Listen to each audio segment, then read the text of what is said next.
হ্যাঁ বন্ধু, তুমি পারবে। তোমাকে পারতেই হবে। সবাই যদি পারে তাহলে তুমি কেন পারবে না? তুমি পারছো না তার কারণ একটাই, তা হচ্ছে তুমি ভয় পাচ্ছ। তুমি পারছো না কারণ মাঝপথে এসে হাল ছেড়ে দিচ্ছ। কিন্তু এটা মনে রেখো, ভয় মানে শেষ নয়। ভয় হচ্ছে তোমার জীবনের সব থেকে বড় চ্যালেঞ্জ। আর হাল ছেড়ে দেওয়ার মানে হার মানা নয়, এটা মানে তুমি আবার উঠে দাঁড়ানোর সুযোগ পাচ্ছ।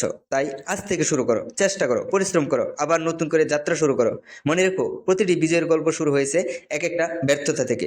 যদি হুচট খাও উঠো, যদি পড়ে যাও আবার দাঁড়াও। পথ যত কঠিন, জয় তত মধুর। বন্ধু, এই পৃথিবীতে কেউ তোমার জন্য লড়াই করবে না, তোমাকেই নিজের স্বপ্নের জন্য লড়তে হবে। সময় যাবে, সুযোগ যাবে, কিন্তু যদি তুমি চেষ্টা চালিয়ে যাও, একদিন তুমিও হবে সেই উদাহরণ যাকে দেখে অন্যরা বলবে, সে পারছে, আমিও পারবো। তাই আজ থেকে ভয় নয়, হাল ছেড়ো না। আজ থেকে শুরু হোক তোমার নতুন পথ চলা, কারণ তুমি পারবে এবং একদিন তুমি অবশ্যই জিতবে। ধন্যবাদ। ভিডিওটি ভালো লাগলে অবশ্যই ভিডিওটা শেয়ার করতে বলবেন না, এবং এই ধরনের নিত্য নতুন ভিডিও পেতে আমার পেজটা ফলো দিয়ে পাশে থাকবেন। ধন্যবাদ। আল্লাহ হাফেজ। ভালো থাকবেন, সুস্থ থাকবেন। আসসালামু আলাইকুম।